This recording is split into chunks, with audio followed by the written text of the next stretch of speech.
Assalamualaikum warahmatullahi wabarakatuh. Bismillahirrahmanirrahim. Alhamdulillahirabbil alamin. Wassalatu wassalamu ala asyrafil anbiya'i wal mursalin Sayyidina wa maulana Muhammadin wa ala alihi wa sahbihi ajma'in. Di dalam Al-Quran maupun hadis Nabi, banyak sekali kita temukan penjelasan yang menegaskan bahwa sesama muslim itu bersaudara. Allah Subhanahu wa taala berfirman yang artinya sesungguhnya kaum mukmin itu bersaudara. Kemudian di dalam hadis Rasulullah sallallahu alaihi wasallam ada juga di antaranya yang menyebutkan muslim itu saudara bagi muslim lainnya. Hadis riwayat Al-Hakim. Persaudaraan sama muslim tentu tidak akan bermakna apa-apa jika masing-masing tidak memperhatikan hak dan kewajiban saudaranya sesama muslim. Tidak mau saling memperdulikan keadaan muslim yang lainnya, tidak berusaha untuk saling menutupi aibnya, tidak mau saling menolong, dan lain sebagainya. Baginda Rasulullah SAW memerintahkan sebagaimana sabdanya, siapa saja yang meringankan beban seorang mukmin di dunia, maka pasti Allah akan meringankan bebannya pada hari kiamat. Siapa yang memberikan kemudahan kepada orang yang kesulitan, Allah pasti akan memberikan dia kemudahan di dunia dan di akhirat. Siapa yang menutupi aib seorang muslim di dunia, Allah pasti akan menutupi aibnya di dunia dan di akhirat. Allah Subhanahu wa taala selalu menolong hambanya selama hamba itu menolong saudaranya. Hadis riwayat Muslim dan Tirmizi. Jadi di sini jelas bagi kita orang yang mengaku dirinya muslim, orang yang mengaku dirinya beragama Islam harus mempunyai kepedulian terhadap sesama muslim.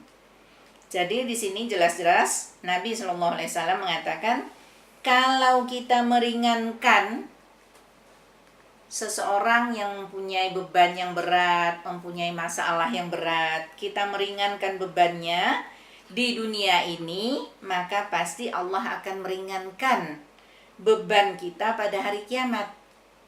Beban di dunia itu akan dibalas dengan mendapatkan keringanan beban di akhirat. Jadi berusahalah kita sebagai seorang muslim peka terhadap beban orang lain, beban saudara kita sesama muslim.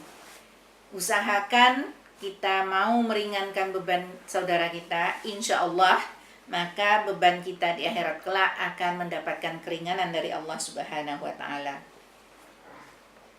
Kalau kita mau memberi kemudahan kepada orang yang kesulitan, kalau tadi beban orang tidak merasa sulit, tapi kita berusaha untuk meringankannya. Sekarang kalau kita memberikan kemudahan kepada orang yang menghadapi kesulitan, Allah akan memberikan kemudahan kita di dunia dan di akhirat. Masya Allah, bukan main.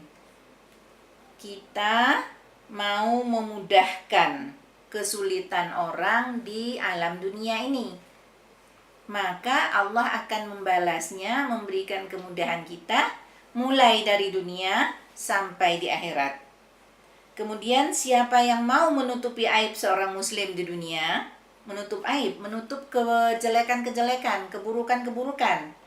Ada orang yang mempunyai aib di dunia ini, kita tutup aibnya, maka Allah pasti akan menutup aibnya di dunia dan akhirat. Kita juga punya aib, oleh karena itu berusahalah menutup aib orang lain.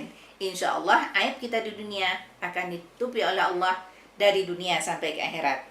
Kemudian kalau kita menolong seorang hamba, selama Allah akan menolong hambanya selama hambanya itu mau menolong saudaranya.